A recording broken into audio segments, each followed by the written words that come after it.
കേരളത്തിലെ മുഴുവൻ മത്സ്യത്തൊഴിലാളികൾക്കും ഏറ്റവും മികച്ച സുരക്ഷിതമായ വീടുകൾ ഉറപ്പാക്കുമെന്ന് മന്ത്രി സജി ചെറിയാൻ. സംസ്ഥാന സർക്കാർ സംഘടിപ്പിക്കുന്ന വിഷൻ 2031 ഭാഗമായി മത്സ്യമേഖലയിൽ വികസനാധിഷ്ഠിത സെമിനാറിൽ സംസാരിക്കുകയായിരുന്നു മന്ത്രി. ആധുനിക ശാസ്ത്ര സാങ്കേതിക വിദ്യ കേരളത്തിലെ ആഴക്കടൽ മത്സ്യബന്ധന മേഖലയിൽ ഉൾപ്പെടെ നടപ്പിലാക്കുമെന്നും മന്ത്രി അറിയിച്ചു. കേരളത്തിലെ മുഴുവൻ മത്സ്യത്തൊഴിലാളികൾക്കും 2031 ആകുമ്പോൾ ഏറ്റവും മികച്ച സുരക്ഷയുള്ള വീടുകൾ ഉറപ്പാക്കിയിരിക്കുമെന്ന് മന്ത്രി സജി ചെറിയാൻ പറഞ്ഞു. ഇതിനായി 4000 കോടി രൂപയുടെ പദ്ധതി തയ്യാറായി കഴിഞ്ഞതായും മന്ത്രി കൂട്ടിച്ചേർത്തു. സമാനതകളില്ലാത്ത വികസനമാണ് കേരളം കണ്ടത്.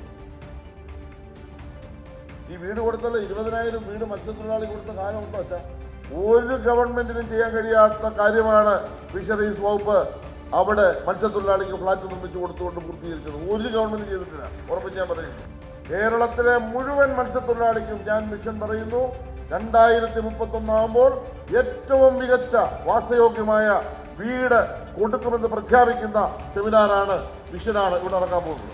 കടൽക്ഷോഭ ഭീഷണിയിൽ ദുരിതമനുഭവിക്കുന്നവരെ സുരക്ഷിത മേഖലകളിലേക്ക് മാറ്റിപ്പാർപ്പിക്കുന്ന പുനർഗേഹം പദ്ധതി മത്സ്യത്തൊഴിലാളി ക്ഷേമം ഉറപ്പാക്കുന്നതിലെ വിപ്ലവകരമായ ചുവടുവയ്പ്പാണ്. 5422 കുടുംബങ്ങൾക്ക് സുരക്ഷിതമായ ഭവനങ്ങൾ നൽകാൻ കഴിഞ്ഞ 4.5 വർഷ കാലയളവിൽ സാധിച്ചു.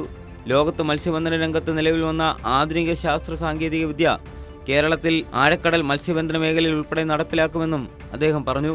ഇത് മത്സ്യത്തൊഴിലാളികളുടെ സാമ്പത്തിക പുരോഗതിക്ക് വഴിയൊരുക്കുമെന്നും മന്ത്രി കൂട്ടിച്ചേർത്തു. കേരളത്തിലെ ഹാർബറുകൾ ലോക നിലവാരത്തിലേക്ക് ഉയർത്തുമെന്നും കേരളത്തിൽ പായ്ക്കപ്പൽ പരിശീലനം നൽകുന്ന കാര്യം പരിഗണനയിലുണ്ടെന്നും മന്ത്രി പ്രതികരിച്ചു. കൈരളി ന്യൂസ്, ആലപ്പുഴ.